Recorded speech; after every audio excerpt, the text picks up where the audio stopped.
Hello, I'm Brian Sethurst in Los Angeles. And I'm Alison Norrington in London, and welcome to the Story Hour. Be sure to like, feel free to comment, and subscribe to the channel. We interview showrunners and we interview directors, everybody from every medium you can imagine. So make sure to subscribe and hit that bell so you know when our next episode is. Ding, ding. Ding, ding. The Story Hour, ding, ding. The Story Hour sits at the intersection of storytelling and technology. We bring you the story behind the stories, how it's written, how it's produced, how it's distributed, and even the personal stories behind the storytellers themselves. We talk with the master writers, producers, directors, authors, and technologists, covering it all from film and television to literature, virtual and augmented reality, and more, as well as the innovations in production, technology, and distribution that are changing the how of storytelling.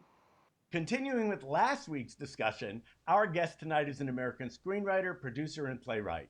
He co-wrote the 2013 Tom Cruise movie Oblivion and The November Man featuring Pierce Brosnan. He was the showrunner for the first season of Netflix's Stranger Things, was hired as showrunner for the second season of an Amazon series about Zelda Fitzgerald, Z or Zed, the beginning of everything, and is the co-creator of the TV series Last Resort with Sean Ryan. He landed his first job in television as a story editor on the second season of the Showtime series Dead Like Me, and also wrote the film Trespass. His screenplay, The Last Days of American Crime, is an action thriller film based on a 2009 graphic novel of the same name. With a vast and impressive career in film, television, and theater, our guest sold his original science fiction epic Courage to 20th Century Fox, where it caught the attention of director Matthew Vaughn, who became attached. This partnership led him to co-write the script for the prequel in Matthew Vaughn's The Kingsman franchise. We're thrilled to welcome back our guest, Karl Gajdusek. Welcome back, Karl. Hello. And we all wore the same clothes again. We're so predictable. And so fashionable. I know, right? We're quite coordinated, I think, this time, really, with the colours going on. I'm kind of liking that. Karl, I loved our conversation we had, and we kind of ended up talking about The Kingsman. And I know we have a little short trailer to show of that, and I'm wondering if we just start off straight away with that and then maybe talk about it before we go into more dark, sinister worlds. Sure. So, all right, let's run it. Let's trailer.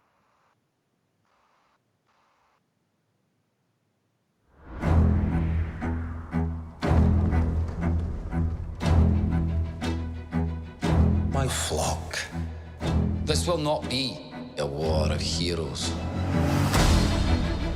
Nations will slaughter each other while we get rich. This is going to be fun.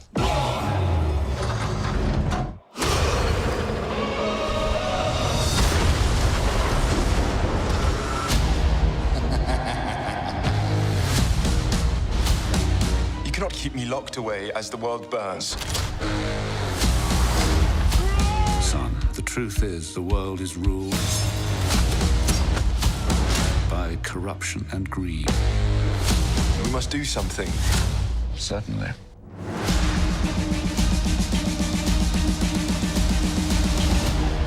We are the first independent intelligence agency. Refined but brutal. Civilized but merciless. Welcome to the club. Very clever. It's time to pour fuel on the fire of revolution. Yes, my shepherd. Welcome, Englishman. Rasputin, your reputation precedes you.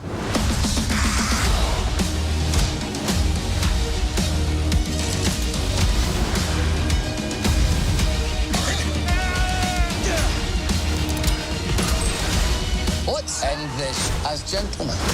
After all, manners maketh man.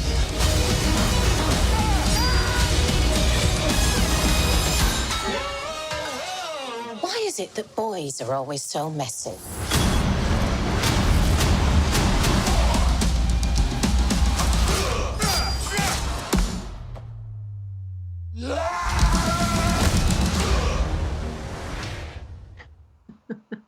That's the oh shit moment, right? You throw the thing at a big guy and it doesn't even have an impact. So brilliant. Let me get off our little screenshot here, which I got. So There's an amazing cast. I'm just looking at it now. Ralph Fiennes, Gemma Arterton, Rhys Ifans, who's one of my favourites, Matthew Bird, Tom Hollander, and Charles Dance, and more. I mean, that just looks like a ton of fun. I love those movies anyway. Yeah, that's going to be. I can't when it finally comes out, because it needs to come out on a big screen, so it may never come out. But Oh no! but no, eventually, oh my gosh, it will. It will. That was a good one to make. That was good. Well, that whole thing about the world being ruled by corruption and greed. There's a novel concept. Who knew, right? Yeah. So, how many weeks to the election? Very few. That's been we record this. Yes, so but this episode will come out after the election, so we will be in a different world. Of course, way or the we other. can only hope. So, we in the previous episode we talked about, how some visions of what a dystopian future would be. Even 1984, there are aspects. I mean, you look at closed circuit you look at China, and it is 1984. Mm-hmm. So all of your work, mostly all of your work, slants towards this dystopian future. And my thought was, okay, first of all, this is coming from your imagination, but it's kind of frightening now when you consider that, if you're watching any of your work, that we might actually be glimpsing a possible future. And I just wanted to know where that comes from in you, and do you extrapolate from where we are to where you think we'll be? I mean, it's funny talking about dystopias and the dark side of stuff. I mean, it's always where I've loved living as an artist. I mean, the project that I can't point to, unfortunately, I started to adapt Gary Steingart's novel, Super Sad True Love Story. Oh wow! That's the one that is coming true. Everything in that. So when I read that, it was like, holy crap, because it's media, retail, and what was the third one? Oh, media retail. I don't remember, but fashion, right? Yeah, like only three things that survive in the United States, and it only has one relationship left with one country, which is Italy. It can't pay off its debts to China. So I'm like, oh. That book is so prescient.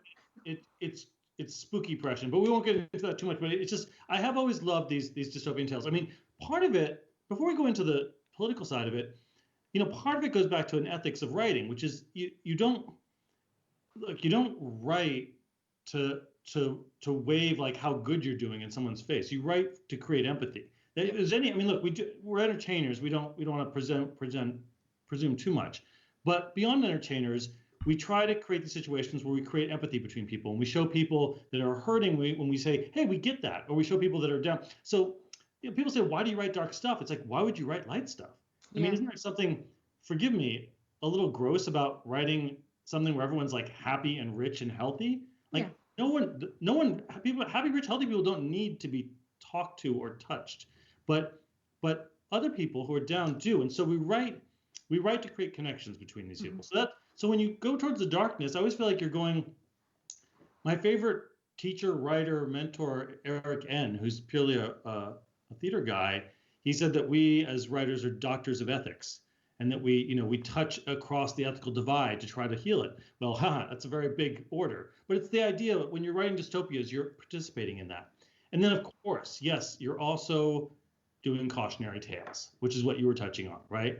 You're saying, if you don't be careful, and if you do go like this, then maybe we could wind up like this. And of course, the last couple of years has just been a comedy of that. So I think that both those ways, if you're politically minded but want to entertain, and you believe in community or in reaching out to those who feel isolated, you're gonna do dark stuff. There's this funny thing in our industry, and forgive me for my comedy friends, I have some of them and they're okay, but like everyone knows that for the most part, comedy writers are crazy, messed up, dark people. And everyone also knows that the writer's room for Hannibal was one of the loveliest writer's room on earth, with all these lovely souls who created that show. And it's sort of a truism. If you want to know like how stable and solid and trustworthy a person is, the darker they write, the better they are, and the lighter they write, the crazier they are. So there's a typical like rise of the underdog opportunity, right, with dark stories, because you're putting people in a horrible situation, perhaps beyond what they could even imagine. And I think that, when we are consuming stories, whether we're reading them, watching them on screen, watching them on a phone, in the theatre, I think we work really hard as an audience. It feels like a passive experience, but it's not, because I think we're kind of subconsciously putting ourselves in that person's shoes, which is why the old thing of, take the character, put them up a tree, throw stones at them. We kind of turn the dials up on the bad stuff, really, to just try to imagine how would you behave or we behave in that same situation. And I think too that, for anything that we're writing, for me, the ultimate goal is like, how do you want people to feel at the end of it? And I think that you're dead on, of course, when you say about you're empathizing, you're creating empathy with the underdog characters or with the wounded characters that are struggling to get through in this horrible scenario of this world. So, yeah, I mean, you can't do that so much with comedy because you're coming up with these dramatic scenarios. I mean, comedy is this wonderful release, and comedy, especially of late, has actually embraced this ethic, because comedy of yesteryear, it's always been wonderful, but sometimes it was a little smug. With your Seth Rogen type comedy, your major figure is kind of a disaster who then finds his way through or something. And it's a similar principle with just a funny edge. But it's always, if you're thinking about who your audience is, I mean, anyone feels like they're besieged, right? Especially now, but kind of always, and especially now. So your audience is besieged and they're hurting and they're trying to figure out how to make it work, and you dramatize that. And if the fun way to dramatize that, because they kind of feel that way now, is that it's the future and robots are eating everybody, great. Like that'll make them feel at home, and then you can show a way through, maybe. Have you watched The Boys at all? Yeah, a little bit. Yeah. So it's interesting to me that they are taking what I would say is current political environment and then placing that environment in the future dystopia while getting you to comment. Because what I find fascinating about that, and I'm asking because about what side do you take? Because in that, I cannot figure what side they're on. I can't. I mean, yes, there are heroes fighting against the evil, but when certain theories are presented in that, it's almost like you're leaving it to me to figure out what side I'm on. And I think it makes me uncomfortable. That seems, I mean, I haven't watched enough so I could stumble into being completely wrong here. But in the amount I've watched, it feels to me that it lives strongly in that kind of cynical, like, make you question everything, doubt, the good, make you doubt anything that's polished and shiny in a good way. I mean, it's a standard like critique of power, right? All the people in that show who have power are shitheads, and the people who don't are less so. So that's in general, I like that kind of thing. But maybe that's the idea, to make you feel uncomfortable, right? Because I mean, everything in our world right now, I think, is incredibly polarizing. And as much as there's a narrative on one side, and I don't even need to say what side that is, but as much as there's a narrative on one side, there's a similar narrative on the other side. And that goes beyond politics. That even goes with different faiths and religions and anything that we have, where you have communities of people gathered around a belief system. And I think that, for me, always anything around a story, I look at a core theme of the story and try to figure out how I can make the audience feel that theme too. So I don't know what the theme is behind Boys, but I wonder if that's the idea. Like they want you to feel uncomfortable and indecisive. I want to go back to a sad, true love story because did I say that right? Super sad true love story. Super sad true love story. Yes, yeah. Super sad. Because the main character in that, and forgive me for not remembering his name, but Lenny. Yeah, you talk about him finding his way through and having to navigate and having to look at the world he's coming from and adapt to the world he's in. The identification there for me is, well, yeah, I'm 60 something and I'm faced with a TikTok world. And how do I deal with that TikTok world? So when you talk about guiding us through, Karl, I'm thinking, well, that's a perfect example, because this poor guy the world that he's known and loved and felt safe in, gone. And as he works through this, you kind of make him a hero for me, if that makes sense. Yeah, and I mean, the other main character, Eunice in that story, is of the TikTok world, or she would be now, and I mean, if that whole novel could be distilled down to a small thing, and it shouldn't be because it's so big and complex, but it would be that divide, and you could say it's a generational divide, but it's more of a cultural time period divide. Yeah. I just want to ask, are you familiar with Strauss-Howell generational theory at all? Oh, sorry. Is you good? I think you would love that. I'll take it out. And on Wikipedia, who knows? It might influence the next thing you do. But it's really interesting because the book is called The Fourth Turning, and it talks about these turns every generation, and the 4 generations make up a seculum, and the pattern is actually repeated through those generations. It goes back to English history, like in the 1600s. But what you look to storytellers, that's where I'm sort of grabbing my faith. Yeah, we'll be okay. Everything will change, but we'll be okay. We may destroy our planet, but we'll go underground or whatever. and so we look to storytellers like you that kind of present how do you adjust to this world. And I think it's so relevant right now, Karl, because we are never going back, at least in my opinion, to the way things were. So if we're busy looking over our shoulders, expecting that, we'll miss the opportunity to walk through and create. I think any writer worth their salt right now is wrestling with that to some degree. I mean, and part of it is just looking forward to what's next, and part of it is wondering how we're going to bridge certain divides that feel very permanent. I mean, I don't want to, I was just down in Mississippi because I'm doing a movie set there, and look, part of the reason just to do a movie set there is to cross a divide, right? And it's obviously it's really easy to meet with people and like them one-on-one. That's not hard, but the political divide in our country is hard, and I don't think anyone's going to be in a mood to make up and be friends for quite a while. And so the place usually where those gestures can start often is in arts. Like if we do our job well, we sort of set a non-saccharine example of how to pull it off, right? There's going to be lots of saccharine examples that people will reject. Everyone's like, yeah, just get along. And everyone's going to be like, no, I don't want to get along. I'm mad. And so our job is to set a difficult example. But I think it's interesting, like at least in what I know of storytelling, in periods of really hard times, like the Great Depression and all of these horrible moments we've had in history around the Second World War, there seems to be really light-hearted Doris Day type light stories, Gene Kelly singing in the rain, whatever, right? So we have these light stories. And it seems to me that after these periods of horrible times, people gravitate towards light stories because they can't cope with anything more like terrible. But then I think too, there was an announcement a week or so ago here, at least, about, I think it was Prince William, this big campaign about climate change. And there was debates here in the UK on the television, and it's polarized people, even as TV presenters. Some of them are saying, we can't do climate change. We can't focus on climate change now while we have COVID. And the other side are going, look, we've got 10 years. According to the experts, we have 10 years. So as much as this is an uncomfortable vision of where we might be heading, we have a ticking clock of 10 years.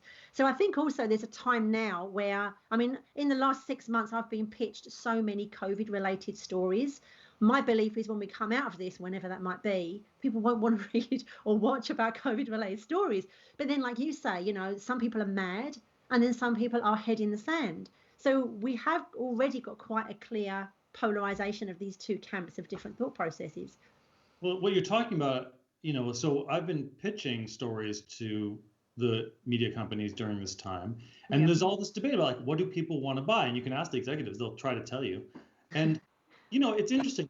It's not that they just want fluff. Like the idea, like, the times are so dark, let's just make fun stuff. Right. Isn't really what I'm hearing. Like, I don't think most executives I hear don't want just fun and forgetfulness, right? Mm-hmm. Certainly no one's in the mood for terrible dour depression either. There's enough of that. So it's interesting what people are looking for. And I think they're looking for something that acknowledges a lot of darkness, but yes, they are looking for a path through or a light in the end of the tunnel type of situation. Yeah. So really hard hitting is probably having a trouble right now, but also just like head in the sand, forget about it is also having trouble. It's the middle that's sort of people are trying to make. Yeah. I think one thing that strikes me in all of this, I don't believe anyone gets through life unscathed. Everyone has a personal tragedy. Everyone has their, it's just impossible to go through life happy go lucky. But in the worlds that you present and what you write, I just keep going back to that, showing that pathway through it, and being able to learn from that. And I think great writers and great storytellers have an effect on a deeper level that's not conscious. That just that's just my thought about it. So even though we're going through all of this, and I cannot, I personally cannot stand preachy stories. I don't want to. Right. But when I can identify with something that the character is going through, even if it is dystopian, I can find a way to identify with that character. And I think you are able to do that. I think, like I said, I went for Lenny. That's where I identified. So would you say though they're stories of hope though? I mean, as dystopian as they are they not just stories of hope? Not just, are they not stories of hope? I think so. I mean, look, it's a little bit like, why do you, when you're a teenager, why do you gravitate towards dystopian music? Like rock and roll, your average rock and roll song is not happy, right? It's usually bad or misunderstood. Why? What is that whole gesture of why do? Because you want to feel, you want to feel that someone understands the dark or acknowledges it, right? And then gives at least, they don't have to give you hope, like, and if you just do these things, you'll be happy. They just have to give you a sense of like, I hear where you're at, and there's a way to at least feel alive and good and make something good out of this. Maybe for someone else even. I mean, stories of sacrifice are so, I mean, thank God, when Titanic got made, it's funny how funny moments in our industry can change the norm. Titanic got made, and all of a sudden we could kill the hero again. I mean, literally before that movie, we were sort of not in a place where people really felt like killing heroes. And if you pitched something and they said the hero died, everyone was like, well, yeah, maybe, but do you have to kill the hero? And then Titanic happened. I was like, yeah, kill the hero, kill him all the time. And such a, if James Cameron did one great thing, he gave us that gift where we could do these sacrifice stories again. And now we got Game of Thrones where they're all getting killed. Yeah. So anyway, but I think sacrifice stories are sometimes that way. Although I mean, look, sacrifice is always dangerous because it to be quite honest, it plays on suicidal themes, I think, always, and it's dangerous territory. But it's also lovely in terms of what people can pull out of dark situations, Yeah, and that's why I think there's stories of hope and love. I mean, surely that's got to be the thing that gets us all through, hopefully. So I just wanted to ask, because we're coming to the end of the episode, you talked about this project in Mississippi. Is there a way you could tell us a little more about it? Yes. Yeah, I'm not gonna name it because I just don't know if the companies want it named yet. I just honestly don't know. It didn't occur to me until you asked. But it's a very heartfelt, realistic story having to do with gun violence down there, and it's not dystopian. It's just contemporary Mississippi based on real events. So I was going down to Mississippi to meet with the people who had been affected and just talk with them and get to know the. So it's different for me. Like you say, I do different things. This is different for me also. And the story is heartbreaking and also inspiring, and very much about trying to understand a culture that's not the one I was raised in, I guess I should say. I actually always find that to be such a great opportunity to discover a culture that wasn't raised. When I first went to China, I was going to China 4 times a year. When I first went to China, I felt like a complete alien and decided that my approach was all wrong. That the second time back, it was to listen, it was to be aware, it was to allow myself to be and to observe without judgment. It's kind of hard because you're raised to think of something this way. Yeah, that's the greatest gift of this career, by the way. Anytime I take on a project that really means a lot to me, I go where it's set. And the first time I went to China I did it on my own dime, actually, because I was such a baby screenwriter that no one would fly me. So I took on this weird movie set in China, and I was like, hey, will you fly me to China? And they were like, no. So So I flew myself to China for 2 weeks and got to know it a little bit. And then I was back a couple of years ago doing an adaptation of Neil Stephenson thing and went back. But again, every time, one of the privileges of the career is bothering, or usually you can get sent, but whatever, getting to go places that you're writing about and learn them in some way. I mean, you can only learn so much, but you try. But it sounds to me like right at the very beginning of when we spoke, we talked about your transition from theatre to film and television, and that Tarantino was around and you were inspired by what was going on there. And I mean, I've written for theatre, and there's something intimate about a theatrical setting, right? You've got people there looking the actors in the eye and the other way around. And I feel now with this project you're talking about, you're flying down to Mississippi, and is it Mississippi? Yeah. And you're talking to people there about gun crime, and it's very true and it's very real. There's almost a sense of that up close and looking them in the eye thing. Maybe again, there's something there. I feel there's an intimacy around anything that's a topic like gun crime. So I'll be fascinated to see when you can tell us what it is. And we maybe get you back on again, right, to talk about that. But yeah, maybe there's something in there that's going back somehow to some roots. I have a philosophical question, and it might be putting you on the spot, but I'm thinking, this Locke versus Hobbes thing. Yeah. Is man inherently good, or is man inherently evil? It seems to me like man's inherently evil, and so what's inspiring are the people who pull off good. I can't say that people are inherently good. I look everywhere and everyone's just horrible. But then I look at people doing good things in the midst of that, and I go, wow, that's really moving. Like anyway, I think that's probably my answer. I think people are pretty bad, and that it's really inspiring when they pull off good. I feel that good people do bad things, and bad people do good things, and there's always a breaking point for everyone. And I think that's some of the interesting things to explore as a storyteller. What's that point? Because it will be different for all of us. I've always admired Allison's ability to hate the sin and not the sinner. She's very good at that. So I actually am very good at that. I don't know if that's to my credit or my detriment, really, but that's We're all trying to learn a lot of that these days.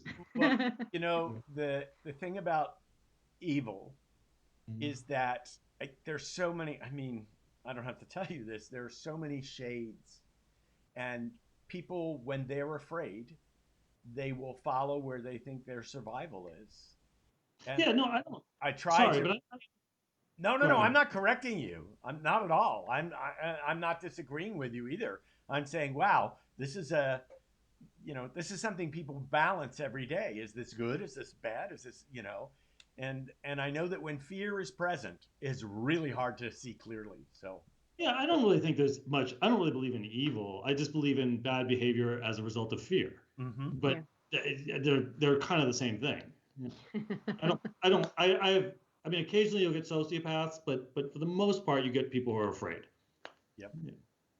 Well, Karl, oh my God, this has been just great. This has been a really inspiring session. Thank you so much for your time today. And as Allison says, I'd love to have you back. I mean, Allison, I don't think that we have covered everything we could cover. We could have these grander discussions, and I would love to, if we can bring you back.